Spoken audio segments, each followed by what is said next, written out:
Jose Rizal studied at Ateneo Municipal de Manila, the University of Santo Tomas, the Universidad Central of Madrid, and the University of Paris. Early education studied under Justinio Aquino Cruz and Benyan. He took the entrance exam for Colegio de San Juan de Letras but enrolled at Ateneo Municipal de Manila. And also, he graduated from Ateneo Municipal de Manila with an outstanding rating. University of Santo Tomas. Jose Rizal studied medicine, agriculture, surveying, and philosophy later. He received a preparatory course in lay with excellent rating. He switched to medicine after learning his mother was going blind. Universidad Central de Madrid. He earned license in medicine and philosophy and later in 1884, and also he took course in literature and began writing No Limitangere in Madrid, University of Paris. He attended classes at the University of Paris, University of Heidelberg, completed an complete an eye specialization course in 1887. Rizal was a gifted medical student, a leader in the Philippines nationalist movement. He was also a painter, sculptor, and fencer. Now that we have explored what made Rizal decide on continuing his studies abroad and what courses he had taken, let us now dig deep on the impact of his travel and his contribution while out of the country. We also know Rizal as a national hero of the Philippines and the author of novel No Limitangere and El Filibusterismo, where he exposed how Spanish abuses and sparking Filipino nationalism and reform, advocacy, campaign for Filipino rights and political inspiration, unity and resistance against colonial rule. So, yung paglalakbay ni Rizal ay naging mahalaga para sa kanyang pag-unlad bilang tao o isang intelektual at bilang isang bayani. Nakakatulong ito sa kanya upang mahubog ang kanyang mga ideya at makuha ang suporta ng mga tao at magbigay inspirasyon sa paglaban para sa kalayaan ng Pilipinas. Rizal's in Europe. So this period was a transformative in Rizal's life. It marked by intellectual growth or pagunlad ng kakayahan ng isang tao na mag-isip or mag-aral. And also, this is a political awakening for him and the seed of his revolutionary spirit. So, taong 1882, siya ay nakarating sa Madrid. And inaral niya doon ang medicine sa Universidad Central de Madrid. And pinag-aralan niya sa kanyang sarili yung European culture and literature and also yung politics. And pinapakita din doon yung liberalism and nationalism. So when we talk about liberalism, ito ay nag-i-emphasize ng individual rights, freedom, and democratic principles.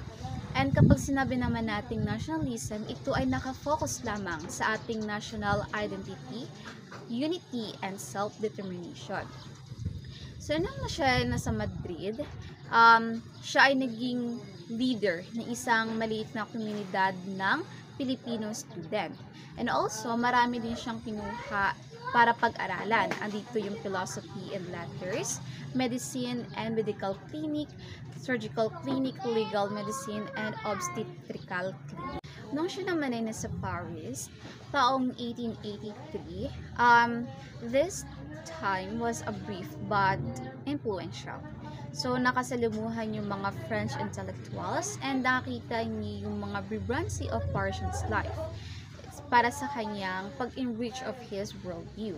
So, maraming beses rin nagbisita si Jose Rizal sa Paris para sa kanyang pag-aaral sa medisina and obserbahan yung mga hospitals and para din sa kanyang pagsusulat. So, Rizal in Germany. So, Rizal spent a significant portion of his time in Germany para sa pag-aralan yung ophthalmology sa Heidelberg in Berlin. So, nakipag-ibigan din siya sa mga German scholars and writer para ma-expand pa yung kanyang kaalaman. So, siya ay nag-spend more than a year in Germany, traveling between cities and immersing himself in intellectual pursuits. And also, nung siya nasa Germany pa, gusto niya ipakita yung kanyang method para pag-aralin yung ambience emerging, pag-aralin niya isang country para sa kanyang bilang revolutionary writer. So, as a serious anthropologist and patriot ready to return his country, kung kahit anong pa yung kanyang consequence. So, during that time, dun siya nagsimula magsulat ng Noli Me Tangere. So, yung novel na to, pinapakita doon yung later spark ng Philippine Revolution. Rizal visit the London in 1884 exposed him to the British Empire and vastness and power. So, pinakita doon yung lawak and yung kapangyarihan ng country ng Britanya. And also, pinag-aralan niya sa London yung history. And improve niya yung kanyang English skills. And study niya yung Morga's book on Philippine history and yung British Museum. In-operate niya yun safely against doon sa Spanish rules. So, in-establish niya rin doon yung La Solidaridad newspaper sa Barcelona, Spain para ipalaganap yung kanyang idea and i-promote yung Philippine nationalism. So, Rizal's journey in Europe was a crucial chapter of his life, shaping his idea and preparing him for his future role as a leader in Philippine national movement. So overall, European journey was an intense intellectual and political development. Magandang umaga sa inyong lahat. Ako nga po pala si Jujeline T. Manaog ang unang magre-report sa topic na first voyage to Spain. Ang lihim na pag-alis ni Jose Rizal papuntang Espanya. Jose Mercado ang pinangalan ni Jose Rizal sa kanya, at ang mga tumulong sa kanya ay si Pasiano na nagbabalak sa pag-alis ni Jose Rizal. Antonio Rivera naman ang kumuha ng passport ni Jose Rizal. May 3, 1882 ang pag-alis ni Jose Rizal sa Pilipinas papuntang Spanish. Si Donato Lecha ang captain ng barko na sinakyan ni Jose Rizal, na ang pangalan ng barko ay Salvadora. Nag-sketch si Jose Rizal ng mga bagay katulad na lamang ng coastline of Manila Bay, coastline of Palawan, and Borneo. Si Rizal lang ang nag-iisang Pilipino sa barko na Salvadora. At ang iba doon ay mga Spanish na pauwi sa kanilang bansa at ang mga India at iba pang mga tao. May 8, 1882, nakita ni Rizal ang Singapore. Unang kita ni Rizal sa Singapore. At siya ay namangha sa ganda ng lugar na iyon. Hotel de la Paz ang tinuluyan ni Jose Rizal. At ang mga pinuntahan naman ni Rizal sa Singapore ay ang botanical garden, temples, at art galleries. Sobrang magha ni Jose Rizal sa mga places na iyon kasi magaganda iyon. May 11, 1882, nilisan ni Jose Rizal ang Singapore. Papunta siya sa Europe. Ang sinakyan niyang barko ay Gemna. Isang linggo ang paglalayag ay narating ni Jose Rizal ang Port Galay, baybayin ng bayan ng Katimugan sa Ceylon, na ang dating pangalan ay Sri Lanka. May 18, 1882, narating niya ang Colombo. At noong Hunyo 2, narating niya ang Suez Canal. Ang Suez Canal ay isang tubig na nag-uugnay sa Red Sea at Mediterranean Sea. Inumpisahan gawin ito noong November 17, 1869 na isang Pranses ang nagplanong gawin ito, na si Ferdinand de Lesseps. Narating ni Rizal ang Port Said. Nang nandun na si Rizal,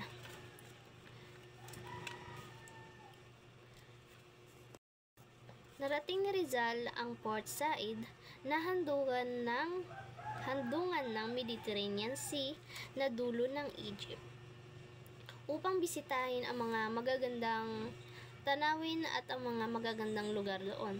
Nakita ni Rizal ang mga cafe, temple, mosque, at makukulay na adwa ng silangang kanluran. Narating ni Rizal ang Naples noong Hunyo 11, 1882. Dumaong ang kanilang sinakyan sa Mercedes noong Hunyo 12, 1882. Bumisita siya sa Chateau d'If, kung saan nakulong si Dantes, na bayani ng nobelang Count of Monte Cristo, na sinulat naman ni Alexander Dumas. Ang Count of Monte Cristo ay ang kanyang paboritong novel ni Rizal.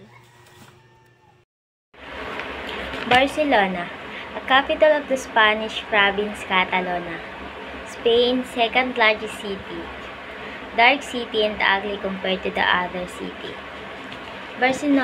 Barcelona met with former classmate from Ateneo who gave him party in their favorite cafe at Plaza de Catalunya.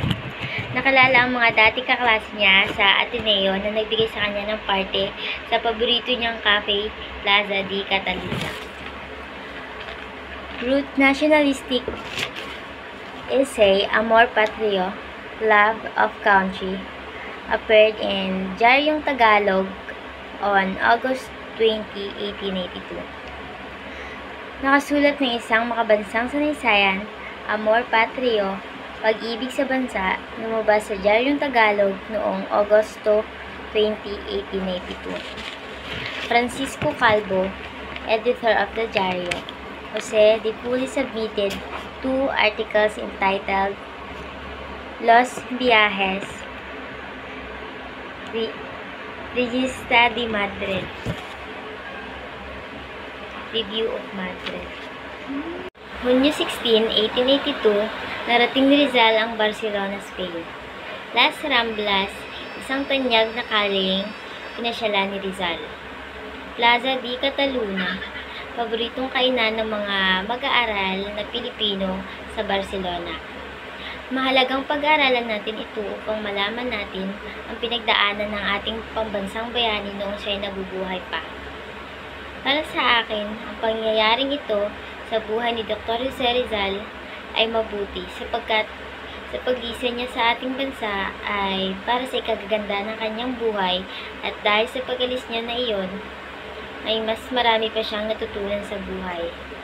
Ang aral na mapupulot natin dito ay maging mabait, matutong makisama sa mga taong kahit hindi ka makilala, nang sa gayon ay pakitaan kanila ng kabutihan. So, good morning everyone. I would like to introduce myself. So, I am Chinimay Siradera, and I will discuss the university student in Madrid. So, Rizal proceeded to Madrid and enrolled 2 courses. So, noong November 3, 1882, si Dr. Rizal, dumating si Dr. Rizal sa Madrid at nagpatala sa Universidad Central de Madrid upang kumuha ng 2 kurso. Yung 2 kurso na yon is yung Filosofiya at yung Medicine at Panitika. So, sa kabila ng kanyang pagiging abala sa pag-aaral, nagkaroon din si Dr. Jose Rizal ng mga ilang libangan. So, madalas din siyang dumadalaw sa tahanan ng mga paterno upang makipagkaibigan at magpalipas oras. So, paminsan naman si Dr. Jose Rizal ay nagkakape rin siya sa Puerta de Sol. So, isa sa mga sikat yon na lugar sa Madrid. So, bagamat maraming tukso, si Dr. Jose Rizal, hindi siya nagpatukso. So, si Rizal ay hindi man lang nalulong sa bisyo, at yung tanging libangan niya lang or libangan niya ay may kaunting sugal, ang pagbili ng ticket sa loterya, kung saan gumagastos siya ng 3 pisita sa bawat bunutan. So, wala siyang pera or panahon para sa alak at pambabae. So, bukod sa medisina, si Dr. Jose Rizal naman ay nag-aaral din siya ng pagpipinta at iskultura sa Academy of San Carlos. So, pinapalawak din ni Jose Rizal ang kanyang mga kaalaman sa wika. So, kaya kumuha siya ng mga klase sa Pranses, Aleman, at English. Nagsanay rin si Dr. Jose Rizal ng pagbaril at eskrima sa ilalim ng isang pribadong guro. So, pribadong guro sa Hall of St. Sons and Carbonell. So, sa usaping financial naman, si Dr. Jose Rizal, ang kanyang pera, so ang kanyang kuya na si Pasiano ay nagdala sa kanya or nagpadala sa kanya ng 70 pisita, kaya maingat niya itong hinati-hati ang kanyang budget. So, yung ginugol ni Dr. Jose Rizal, yung 30 pisita kada buwan para sa pagkain, damit, and aklat. So, dahil sa pagtipid niyang pamumuhay, kahit paligo sa kanyang kahit sa kanyang pampaligo, pinagkakasya niya sa malamig na klima ng Espanya. So, bihira siyang maligo, lalo na't may bayad sa paligo na 35 sentimo kada isa. Sa katunayan nga niya, si Dr. Jose Rizal, sa huling niyang paligo ay 1 buwan pa ang nakaligtas. So, sa kabila ng kanyang pagtitipid at disiplinado pamumuhay, nagpatuloy si Dr. Jose Rizal o si Rizal sa kanyang layunin, ang makapag-aral ng mabuti upang makamit ang kanyang pangarap at makatulong sa bayan. Good morning, everyone. Good morning, sir. I'm Karen from Group 4 Reporter. Freemasonry is a civic movement that promotes good works and fraternity. It's often considered to be religious, but it's not affiliated with any specific orthodoxy.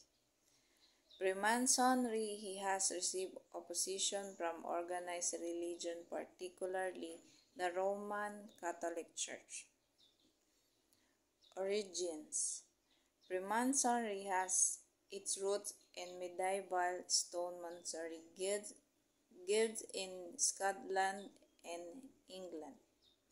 Modern era: the modern era concept of Freemasonry emerged in the 18th century with the establishment of the Grand Lodge of England in 1717. Freemasonry certain requirements: must be 21 years of age, being a man believing in higher power, and being a good moral character. Believe in higher power and immortality of the soul. Have strong interest in the fraternity and want to participate in its activity and charity. Be able to read and write. Be a resident of the country where you apply for at least 1 year. Be recommended by 2 Master Mason members of the lodge you want to join. Live an ethical life. Principal structure. Brotherly love, relief, and truth. Freemasonry is built on these 3 core principles. Lodge. Freemason meet in local lodge with are organized under Regional Grand Lodge. Degrees member progress through a series of degrees which involve ritual ceremonies and teaching, symbolism and rituals. Masonic symbol. The square compass and all-seeing eye are prominent symbol in Freemasonry. Ritual Masonic rituals involve dramatic reenactment of moral lesson and teaching. Historically, Freemasonry was exclusive to men, but many modern lodges now admit women. Notable Freemasons. 1. George Washington, the first U.S. President, was a Freemason. 2. Benjamin Franklin, the American statesman and scientist, was also a Freemason. 3. Winston Churchill, the former British Prime Minister, was a Freemason. Thank you. Okay. Hello everyone. Hello sir. I am the next reporter and my topic is the avid collector of Rizal.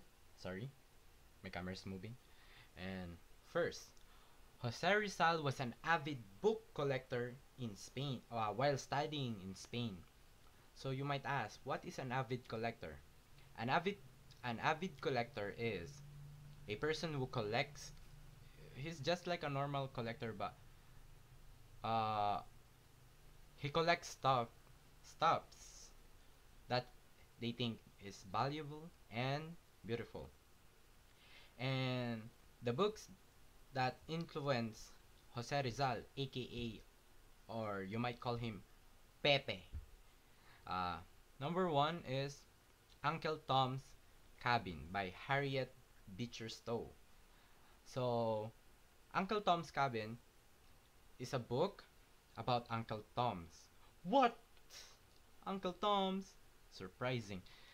Uncle Tom is an enslaved person. An enslaved person who is saintly and dignified. And he is a noble with steadfast beliefs. A steadfast belief it's like he has an unwavering will about his beliefs. You can't easily change his mind. That is about Uncle Tom's Cabin. I think the way it influenced Jose Rizal because of this book, because at that time the citizen of Philippines are being enslaved, right? So that's why maybe he got influenced because of this book. And next is The Wandering Jew by Emily Suvistre. Can't pronounce him well, or her, I don't know. And I look onto this book, but I can't explain it because I can't see any reference or anything. So next is Rizal family in Calamba faced financial difficulties due to failed in 1883 rice and sugarcane harvest. So his family is becoming broke because the rice and sugarcane harvest are declining. No one's buying. No one. My God, it keeps moving. Sorry po Sorry. Yeah, so there we come. And his brother decided to his brother Pasiano decided to sold his pony. A pony is a small horse. Yeah, he sold the pony to support Rizal's education in Spain. And Rizal, to sustain himself in Spain, he attended class without eating. He's not eating. Okay. Sorry again. And worked as a private tutor for the wealthy students. He's helping himself sustain in Spain while studying. He's not eating a lot. Yeah. I have a very short topic, so Yun lang naman. Thank you. And next reporter po, please. Thank you. Ciao. I will be discussing the writings of Noli Me Tangere. And to start, introduction. Ang Noli Me Tangere na isinulat ni Jose Rizal noong 1887 ay isang nobelang tumutok sa mga pang-aapi at katiwalian sa ilalim ng pamamahala ng mga Kastila sa Pilipinas. Ang pamagat ng nobelang Noli Me Tangere ay hango sa isang talata sa Biblia na nangangahulugang huwag mo akong salingin, at ito'y simbolo ng hindi matitinag na paghihirap ng mga Pilipino sa ilalim ng kapangyarihan ng mga Kastila. Si Rizal ay nagsulat ng nobelang ito habang nasa Europa, at isa sa mga naging inspirasyon niya ay ang aklat na Uncle Tom's Cabin na tumalakay sa mga isyu ng pagkaalipin sa Amerika. Layunin ni Rizal na gisingin ang kamalayan ng mga Pilipino tungkol sa mga hindi pagkakapantay-pantay at mga makatarungang sistema sa kanilang lipunan. Para naman direct na tayo doon sa gist ng nobelang Noli Me Tangere, meron tayong plot overview, at ang sabi rito, ang kwento ay umiikot kay Crisostomo Ibarra, isang batang Pilipino na bumalik mula sa Spain at nagbalak magdala ng mga reforma sa kanyang bayan gamit ang edukasyon. Pinapangarap niyang mapabuti ang kalagayan ng mga Pilipino, ngunit nahaharap siya sa malupit na kalaban, ang mga makapangyarihang praile, lalo na si Padre Damasco na may galit sa pamilya ni Ibarra. Ang sabi niya, hindi ko papayagan na mangyari ang ginugol kong panahon sa Spain, tapos dito lang kami maghihirap. Pagpapakita ng kanyang pangarap na magbago ang lahat. Kabila sa mga pangunahing tauhan ay si Maria Clara, ang kasintahan ni Ibarra, na sa huli ay malalaman na anak pala siya ni Padre Damasco. Dahil sa mga pang-aapi, napilitan si Ibarra na tumakas, at si Maria Clara na puno ng kalungkutan ay nagdesisyong pumasok sa kumbento upang hindi magdulot ng mas malaking gulo. Hindi ko kayang mawala siya. May paganon. Sabi ni Maria Clara na sumasalamin sa kalungkutan ng mga Pilipino sa ilalim ng kasalukuyang sistema. So direct na tayo sa summary. So ang summary ng Noli Me Tangere ay isang nobelang nagbukas ng mata ng mga Pilipino sa mga kamalian at kasamaan sa ilalim ng kolonyalismong Kastila. Bagamat ipinatapon at ipinagbawal ito sa Pilipinas, lihim itong binasa ng mga tao at naging mitsa ng mga kilusang nasyonalista at Rebolusyong Pilipino. Dahil dito, sumunod ang El Filibusterismo, ang mas radikal na sumunod na nobela ni Rizal na tumutok sa mga aktibong paghahangad ng pagbabago. Kaya ang Noli Me Tangere ay hindi lang isang kwento ng pag-ibig at sakripisyo, kundi isang tawag para sa mga Pilipino na magkaisa at magtulungan para sa isang malaya at makatarungang bansa. This ophthalmic training under Dr. Louis D. and Otto Bacher. Dr. Louis D. Wicker, or mas kilalang Louis Van Wicker, siya po ay nag-serve bilang assistant sa D. Wicker Clinic Performance noong November 1885 to February 1886. His doctoral thesis in Germany, and he mailed it to Madrid na hoping siya na tatanggapin nila in that manner. Ngunit hindi po na pagbigyan ng exception ang Madrid. Kaya hindi po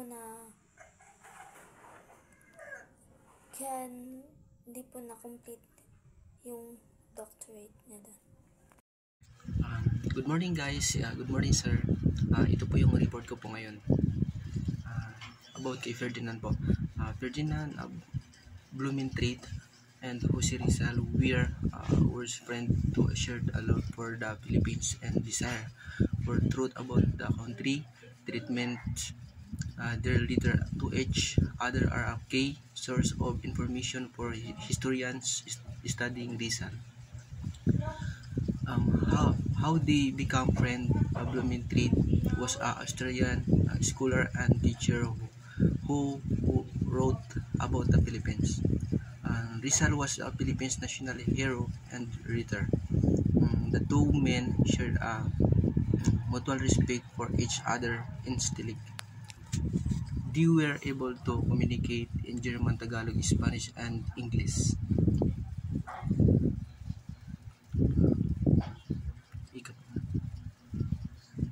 Wala pa.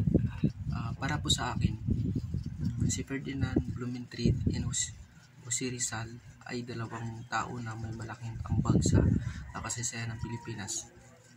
Sila ay naging magkaibigan dahil sa kanilang pagmamahal sa Pilipinas at sa kanilang nagnanais ng katotohanan tungkol sa pagtrato sa bansa.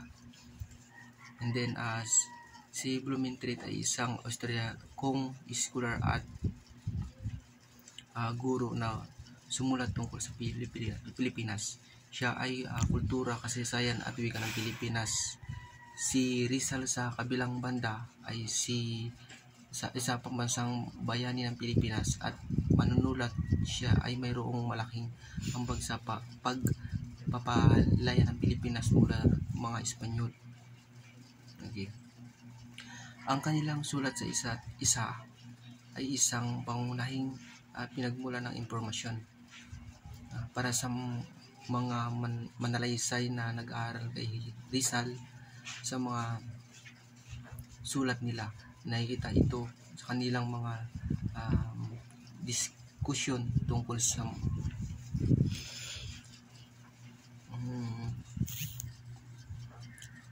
mga isyu ng Pilipinas tulad ng pagtrato sa mga Pilipino ng mga Espanyol and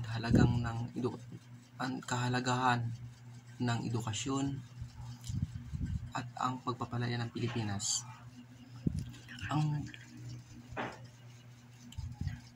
Ang pagkakaibigan nila Blumentritt at sila ay isang halimbawa ng pagkakaisa ng mga tao mula sa iba't ibang bansa at kultura.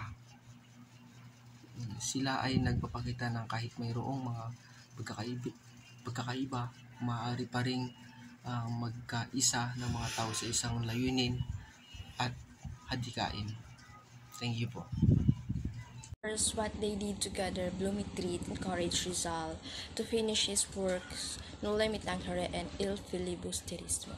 Ferdinand Blumentritt, a Czech scholar and friend of Rizal, played significant role in development of Rizal's novels No Limitang Here and Il Filibusterismo. Blumentritt provided Rizal with variable feedback and encouragement, helping him refine the narratives and characters. He also assisted Rizal in researching and incorporating historical and cultural details into his work.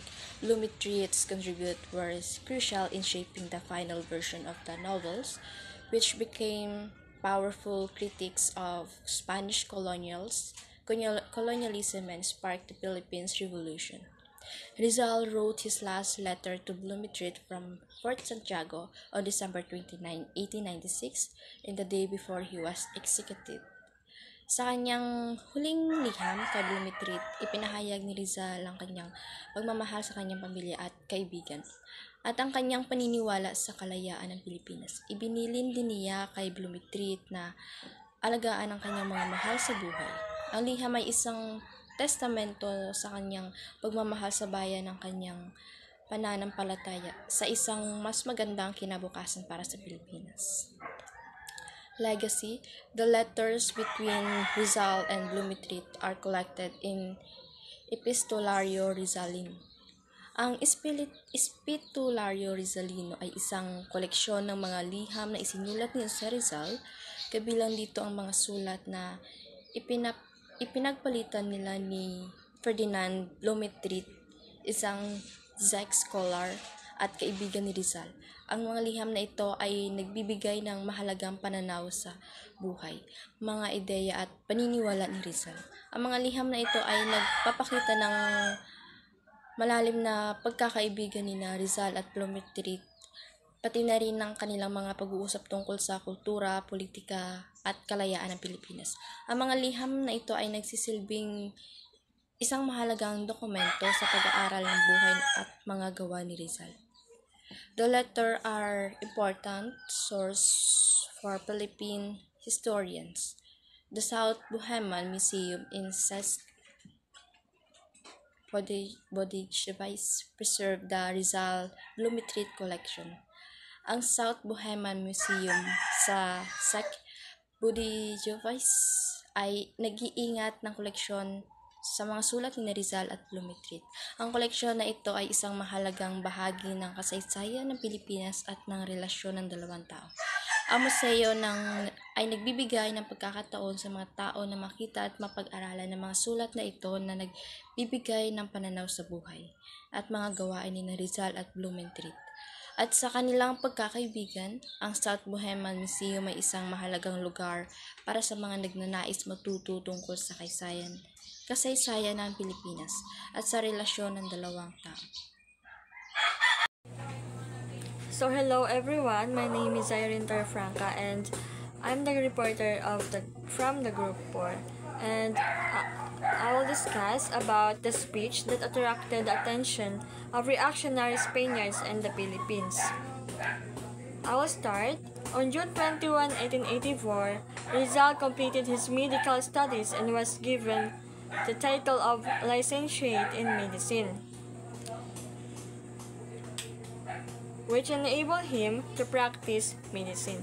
So, noong June 21, 1884 daw, si Rizal po ay nagtapos ng pag-aaral sa kanyang medicine. And then, nagkaroon po siya ng license para mas ma-practice niya pa po yung medicine. And now, on June 25, 1884, Jose Rizal entered the contest in Greek and the university. He had not eaten a bite as he was practically painless. Despite the predicament, he won a prize. So, noong June 25, 1884 po, si Jose Rizal po ay sumali ng contest sa University ng Greek. And then, noong time po na yan, siya daw po ay hindi pa kumakain dahil wala po siyang pera.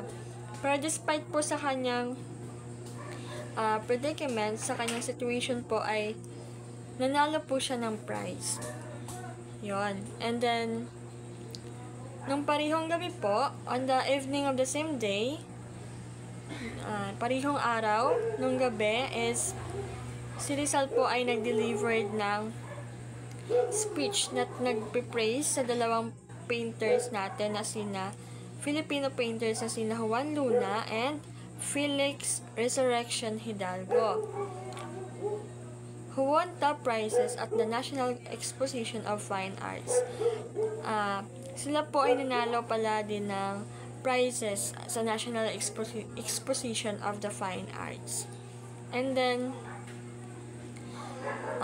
Juan Luna won the first prize for his Espolarium, which depicted the corpses of dead Roman gladiators being dragged out under the bowels of the Colosseum, while Hidalgo gathered the second prize of his Virgins Christianas Expuestas al Populacho, which means Christian virgins exposed to the populace. So, si Juan Luna po pala ay nanalo po siya ng first prize for his Espolarium. And then, si Hidalgo naman po ay nanalo po siya ng second prize for his Christian virgins exposed to the populace. And now, we will proceed to Rizal's speech, what was his first before a public audience. So, yung speech po, daw po ni Rizal is, yun po yung pinakauna niyang speech sa audience. Public audience. And then, si Rizal po ay nag-delivered ng message or ng speech extemporaneously, and he said that Luna and Hidalgo to the monopoly of any race, the pride of the Filipino people, and it showed that genius is not. So, sinasabi po rito na si Juan Luna daw po at saka si Hidalgo is yung pride ng nating mga Filipino.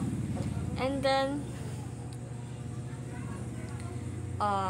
next, the two painters, titans of their art, the products of both the Philippines and Spain, and their works united both races.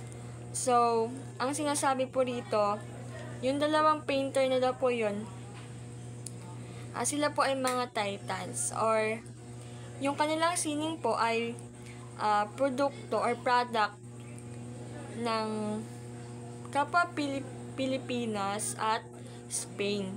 So, yung dalawa po na product na yun is pinagsama sa magkabilang lahi, which is the Philippines and the Spain. And next is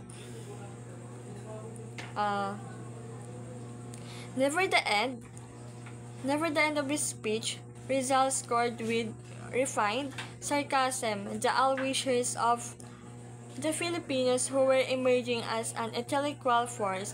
He voiced the hope that Spain will someday grant the reforms needed by Filipinos. So, ang sabi po rito, nung malapit nang matapos yung speech ni Rizal, sinabi niya rito na merong masamang hangarin yung mga taga-Spain sa mga Pilipino na umuusbong bilang isang puwersang intelektual. Sinabi niya rin dito na barang araw may pag-asa yung Filipino na ibibigay ng Spain yung kailangan ng mga Pilipino. Sa pagtatapos ng talumpati ni Rizal, nag-alay siya ng isang toast kina Luna at Hidalgo na sinagot ng dumadagundong na palakpakan. So, after the speech ni Rizal, yun na. Pinalakpakan na siya ng napakaraming tao. And then, what's next? Rizal. Okay. At the end of Rizal's speech, he offered a toast to Luna and Hidalgo, which was answered by thunderous applause. Yun na. And next, Rizal's speech was mentioned in the newspaper. Illiberal news about this event reached the Philippines. Some elements in the Philippines were not pleased, and it was said that Rizal made enemies with his speech. So, na-mention po sa speech ni Rizal yung illiberal at ng balita about sa event na nakarating sa Philippines. Some elements in the Philippines were not pleased, and it was said that Rizal made enemies with it. So, ang sinasabi nila dito is, yung speech daw ni Rizal is parang naghihikayat po siya ng mga enemies. So, parang magkakaroon po siya ng kaaway dahil lang sa speech niya. It was also said that Rizal could never return to the Philippines. Parang sinasabi rito na si Rizal daw po ay hindi na muling makakabalik sa Pilipinas. And next po is, Doña Teodora was filled with anxiety, and she was not able to eat for days. She fell ill, and pagsabing ill, and Pasiano wrote to him about the effect of his tribute to the two Filipino painters. He cautioned him to be more careful in his actions. So, si Donna Teodora daw po, which is yung mother ni Rizal, ay nagkaroon po ng anxiety, and then hindi po nakain ng ilang araw. And then, meron din pong sinulat si Pasiano, which is the father of Rizal. Yung napapalo po dun sa sulat is yung epekto po ng speech ni Rizal para sa dalawang painters na sina Hidalgo and si Juan Luna. Ang sabi niya dito na maging maingat daw po si Rizal sa mga actions niya. And then, the last part, Donna Chodora warned him to stop writing articles that might offend the friars and other reactionary Spaniards, and that he should not fail in his Christian duties. And finally, she told her son to stop pursuing studies that might lead to his ruin. Rizal heeded these warnings but continued on with his life as if it was drawn by destiny. So, ang sabi niya dito, binalaan daw po ni Donna Chodora na si Rizal, binalaan po ni Donna Chodora na tumigil sa pagsusulat ng mga article na maaaring makasakit sa mga praile at iba pang reactionary Spaniards or mga reactionary yung Kastila, at hindi siya dapat mag-fail doon sa mga duties niya bilang Christian. At sa huli po ay sinabihan niya ang kanyang anak na huminto sa pag-aaral dahil baka po ito ay maging dahilan or maaaring humantong sa kanyang kapahamakan. And then, sinunod din po ni Rizal yung babala ng kanyang mother, which is si Donna Chodora.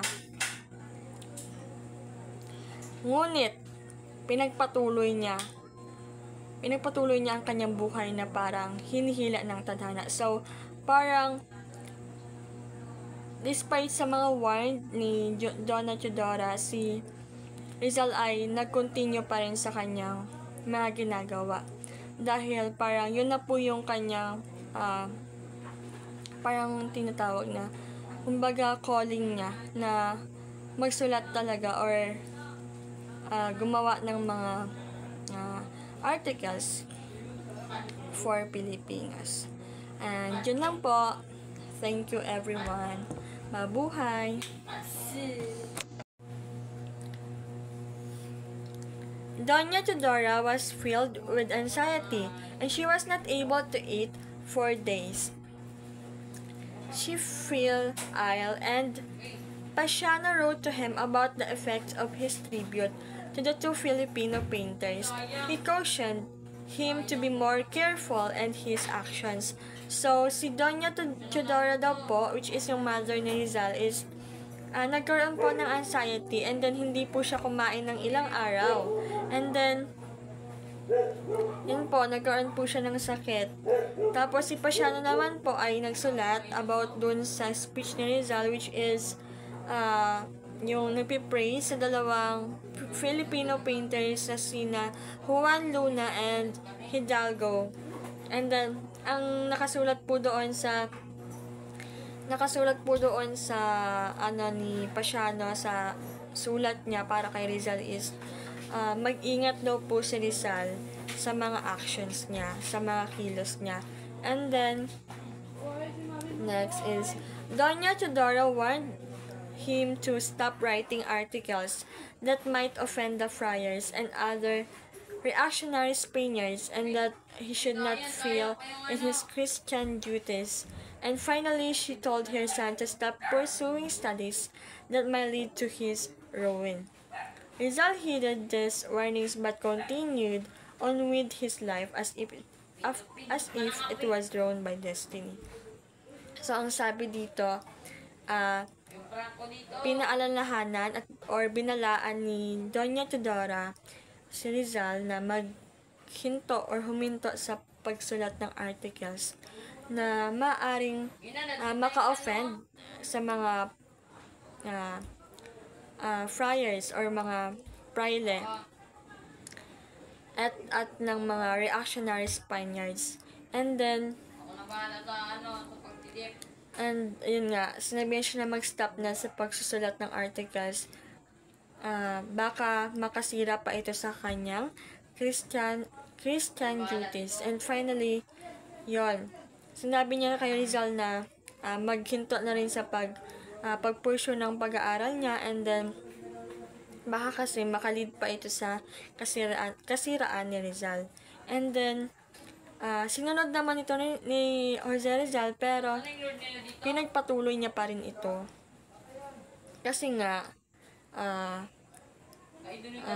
sabi niya dito is parang it's drawn by destiny. Parang yung tadhana na mismo yung nagbigay sa kanya nun para magpatuloy. At yun lang po. Salamat. Okay, for now, let's proceed to topic of completion of studies in Spain. Completion of studies refers to finishing a bachelor degree, or called of grado, which usually takes for 4 years to complete.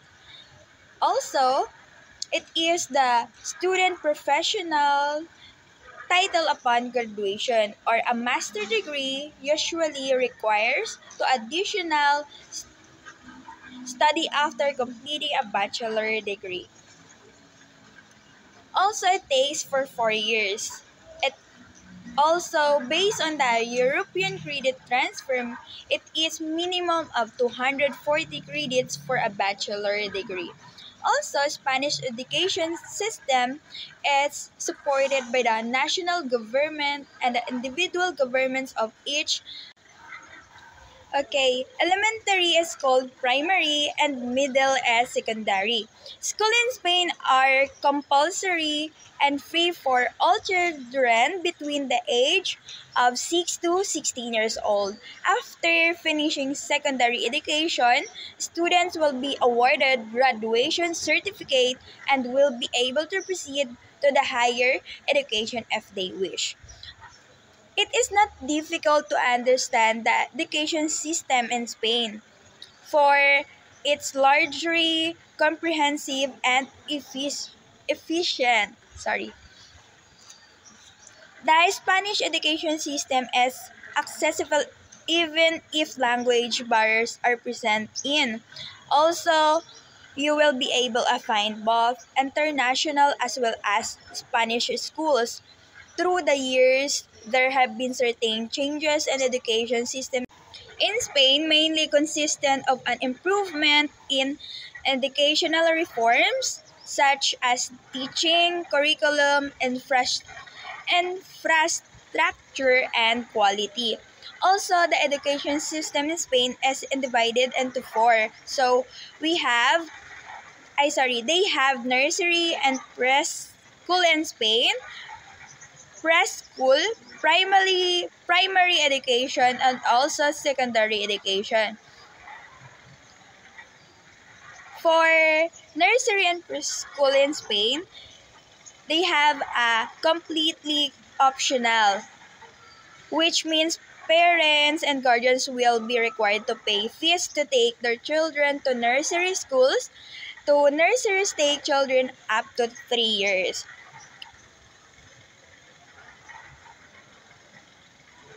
Also, they have also a second is primary education. Primary education is mandatory in Spain. It begins to 6 years old and ends to 12 years old. Also, this stage as education is free, and students usually learn general subjects like languages, mathematics, literature, also natural and social science, and arts. Students also have physical education classes during primary education. Primary education allows students to develop subject-specific interests while offering a wide range of subjects. Third is secondary education, secundaria. Is this the third stage of Spanish education system, and also it includes students in the age range between 12 to 16 years old. The secondary education system in Spain includes state schools, private schools, or state-funded private institutions. unlike primary education and secondary education, has only 2 cycles. The first cycle includes years 1 to 3, while the second cycle is 4 years. Obligatory secondary education in Spain ends at the age of 16. Especially, students will likely still have to go through language subjects, literature, mathematics, history, biology, and geography. Students can also choose from a wide range of optional subjects, which can be in fields like music, foreign languages, science, or in the arts. Just like in primary education, students who do not receive sufficient results at the end of the year will ask to repeat the year.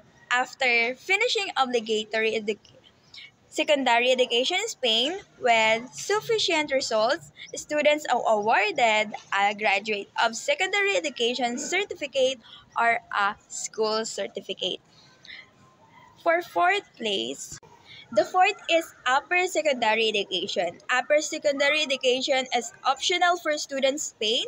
After finishing obligatory secondary education, may either choose undertake 2-year studies of baccalaureate certificate, which makes them eligible for university education, or vocational training, which will make them eligible for the skilled job market. Also, the upper secondary education includes 3 parts of the following. The upper secondary education in Spain include 3 following.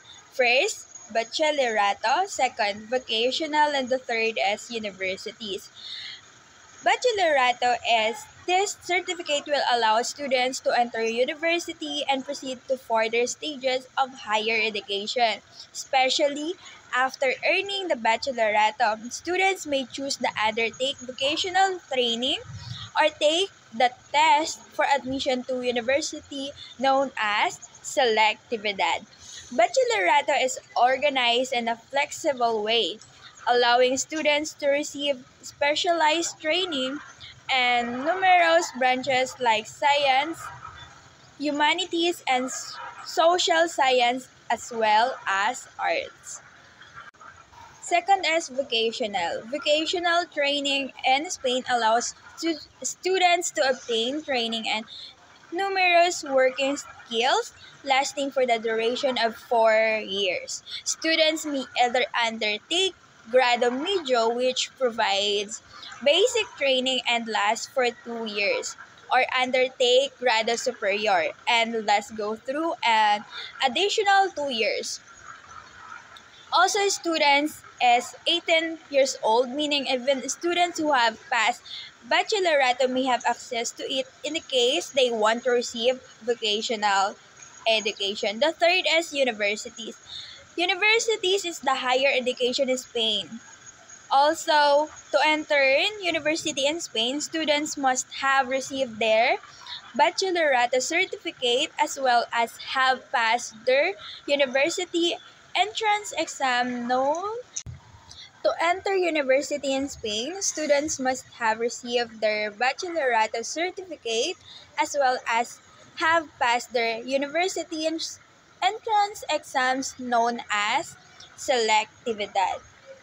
Okay, in Spain, they have quality education. Spain is the list among the top 10 countries worldwide with the best international schools. The country's reputations and education system are highly regarded internationally.